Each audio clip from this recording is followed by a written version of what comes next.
Hello， 大家好。咁今日咧開咪同大家傾下偈啦。咁傾啲咩咧？今日咧就做少少宣傳工作嘅，因為其實我寫作嘅歷程咧好長嘅。我差唔多係30年前已經出道㗎啦嚇。我曾經講過話，我出道比阿張小嫻更加早嚇。不過當時因為我自己喺酒店有一份工作啦，身高口綠啊，咁所以我就冇話轉去全職寫作，所以一路都係兼職咁寫咧。否則咧，可能個命途會唔一樣啦嚇。咁我最初嘅時候就喺《東方日報》度寫專欄嘅，寫副刊寫專欄嘅，咁就係寫啲時事政治嘅即係嘅小品文啦，叫做嚇。咁亦都喺《青秀》雜誌度寫啲愛情嘅短打，喺呢個金電視寫啲娛樂性嘅小説咁樣嘅，咁都有幾個地盤嘅嚇。喺80年代咧叫做嚇，80年代至到90年代嚇。咁咧其後咧我就轉過一啲工作啦。咁但係到最終咧，我去到2021年嘅時候咧，就重新提筆，就開始認真地寫小説啦，認真地去出書。咁我2021年咧出咗一本叫做《網絡危情》嘅偵探小説嚇。咁咧呢本書咧好感恩咧，就得到好多台灣朋友嘅支持。咁都賣得幾好嘅嚇，咁個古仔亦都好好睇嘅，咁個結局咧係好出人意表嘅。咁跟住咧就2022年咧就出版咗一本叫《痴戀你》，就純愛情小説啦嚇，就比較 localize 啲嘅，即係講本地嘅香港嘅事嘅。因為網絡危情裏邊嘅情節咧牽涉到好多國家嘅，西班牙、法國啊、英國啊咁樣樣嚇，所有裏邊嗰啲見到嗰啲場景咧都係我去過嘅地方嚟嘅。咁痴戀你咧就係比較本土化啲嘅嚇，同埋容易消化啲。如果大家唔係認真太中意諗嘢啊，即係去抽絲剝繭嘅話咧，咁痴戀你咧就比較啱睇嚇。咁另外到2023年咯喎，喺台灣出咗一本叫《你不哀嚎是我的驕傲》。咁呢本書咧就集結咗3種題材，就係分別有間諜小説啦，有散文啦，同埋有現代嘅中英文新詩喺裏邊。咁就話一本書就可以睇到我3種唔同寫作嘅風格嘅。咁同埋呢本書嘅特別之處喺邊度呢？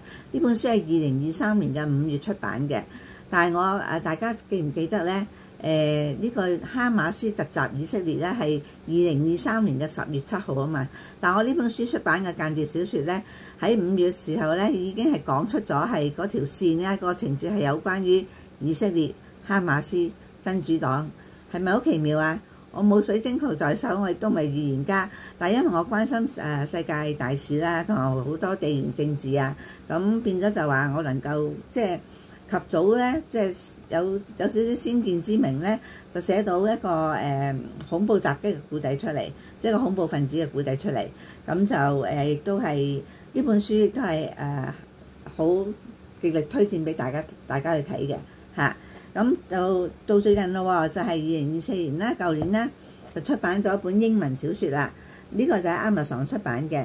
咁呢本英文小説咧就係一本4萬字嘅懸疑小説，係 based on 一個真實嘅故事開始，然後加上一啲好豐富天馬行空嘅想像力啦嚇，係講關於一啲世界風起雲湧嘅大事，譬如寫俄烏戰爭啦、以哈戰爭啦、西班牙 tax 啦，即係國土安全嗰啲啊嚇，咁同埋human trafficking 啊咁樣，係一本好包羅萬有嘅小説嚟嘅，亦都係寫得好好嘅嚇。咁好啦，咁點解今日講呢幾本書咧？就因為喺我個網站嗰度，我自己有個私人網站叫做 connieing.com，CONNIENG.com 嚇。咁而家呢幾本書咧就全部喺我個網站上邊有得賣嘅嚇。無論係實體書，抑或係電子書都有嚇，咁變咗就好方便啦。大家喜歡如果睇實體書嘅啦，會有我簽名嘅。同埋我而家做緊一個 promotion 啦，就話而家至到去出年嘅1月30號，大家如果上網買我呢幾本嘅小説睇嘅話咧，呢4本咧，再講一次：網絡危情、痴戀你、你不哀嚎是我的驕傲。呢本叫做 Paradise in Place of Dungeon I Have Found You。咁大家如果喺出年嘅1月30號前買書咧，我係會送我呢一本自傳，叫做《穹蒼下的足印》俾大家。呢本係免費嘅，免費送俾大家嘅。咁自傳啊，顧名思義就講我嘅故事啦嚇，咁都幾精彩嘅嚇。